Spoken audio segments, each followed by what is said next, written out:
The Tao of Self-Confidence, Episode 742. Welcome to the Tao of Self-Confidence, where I share stories of amazing women who have discovered their inner journey to self-confidence. Visit our website at thetaoofselfconfidence.com. Your inner journey to self-confidence awaits. Well, hello friend. Welcome to the Tao of Self-Confidence, where I share stories of amazing women who have discovered their inner journey to self-confidence. I'm your host today, Sheena Yap Chan, and today I have a phenomenal lady on the show today. She is a mindset and empowerment coach for women, and I'm really excited to have her on and share her story with us today on self-confidence. So without further ado, I'm going to introduce you to Visa Shanmugam. Visa, how are you today? Maybe you can fill in a little bit more by yourself to the listeners.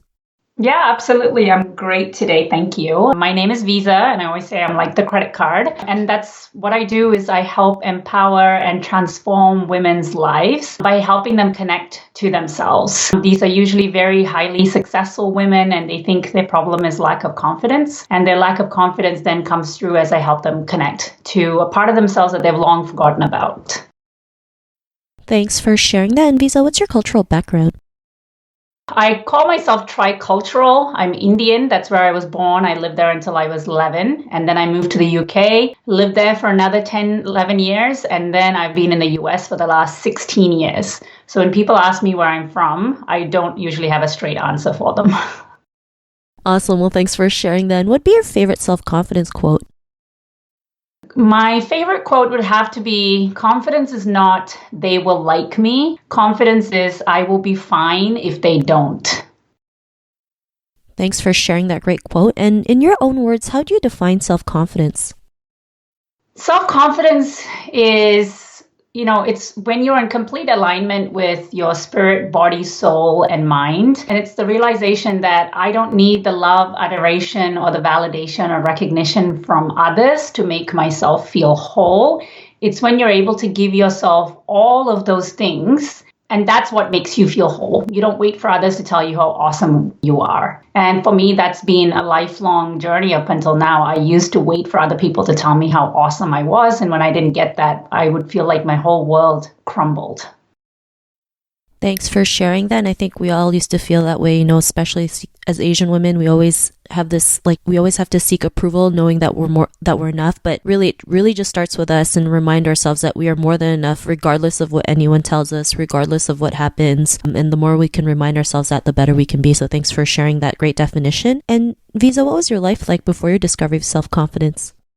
As I, briefly mentioned, I was a total people pleaser. My self-esteem was tied to my grades, how well I did at work, whether my managers noticed me or not, how well my lecturers and, college lecturers noticed me. And it was tied to my promotion, pay increases, what kind of a company I worked with. It was all the external things that I think as children we pick up based on our, upbringing from our parents, on what we tie our self-confidence to. And I realized that my confidence was a complete yo-yo because it was I was tied to external variables. So if my career was going well, my confidence was up. And the times I was a stay-at-home mom, my confidence was I was depressed. I didn't know where my identity came from. And so having your life be a yo-yo, that's exhausting because your emotions are constantly tied to things outside of you. I placed responsibility on my husband, my parents to make me feel good. And I was miserable without really knowing why I was miserable. And I just kept chasing success, and I was never able to find it. When I found it, it would just kind of feel like it was slipping through my hands, and I'd be back to looking and searching again. And my health took a major toll because of it. I got an autoimmune disease. And on the outside, I looked like I had the perfect life. I had a career, I had a husband, I had 2 kids, I had financial stability. But on the inside, I woke up every day wondering, is this all there is to my life? I don't feel happy. And I felt so guilty and ashamed because of it. Thanks for sharing that. And I think we all go through that, right? And sometimes we have to look we just have to think, who are we, if we don't have all the external, the external stuff, like the cars, the job, the status. I know sometimes society feels, programs us to think success is having all that, but really success is just how you live your life your way, what makes you feel happy, and knowing that, you can go out there and create a positive impact, even if it's just one person. And, what was that point in your life when you realized you can go out there and be who you are today, have that confidence? What was that aha moment? I've long asked myself that question. Was there a single moment for me? For me, I wouldn't say there was one epic moment for me. It's been gradual. But one of the most significant moments that stands out for me is when I was working with a life coach, which in itself was a big thing in our culture, like looking for a coach. Like, I never heard of anyone in my community working with a coach. But when I worked with a coach, she said, she asked me, what did I like about myself? And I couldn't come up with anything. I told her I liked the fact that I have an MBA. I graduated top of my class for my undergrad. And she was like, no, no, no. What do you like about yourself? And I was stunned that I couldn't come up with, she'd asked me for 10 things. I struggled to come up with even 3. And that absolutely astounded me. I was like, oh my gosh, on the outside, I'm showing everybody that I have this great life, that I really like myself, but I don't. And that really just stumped me. It shocked me. It baffled me. And then it was very uncomfortable trying to figure out what did I like about myself outside of all these things I'd accumulated. So I would say that really stands out as my aha moment, because it's that moment of self-awareness and the truth and the realization of what your life is really like. Thanks for sharing that. And it's crazy, right? A simple question like that can really make us think really hard about what we like about ourselves. And it's funny, right? A lot of us can't even come up, like you mentioned, can't even come up with three answers, because we've been so programmed to like not love ourselves, always think the worst of us, or our critic is like our own worst enemy versus our best friend. And we don't take time to celebrate who we are, right? Which is like something we should do, so because the more we celebrate, the more we can attract the better things in life. And because of your realizations, what's your life been like now?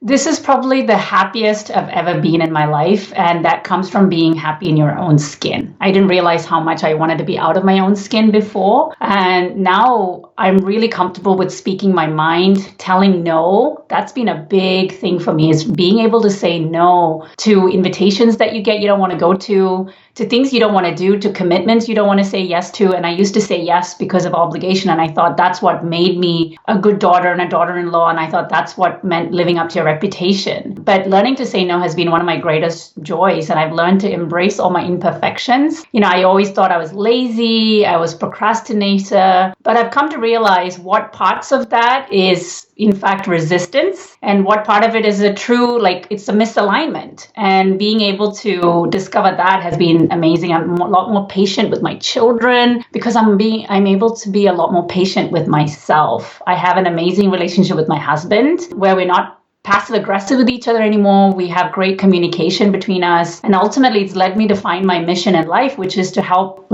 high achieving women learn to like and love themselves, so they too can have a life that feels joyful and authentic. And I think the biggest gift of all is being happy in my own skin. No amount of money can compensate for that. Thanks for sharing that. And to the woman who's listening to your episode, she may be in her own journey to self-confidence. What would be that one tip you'd give to her?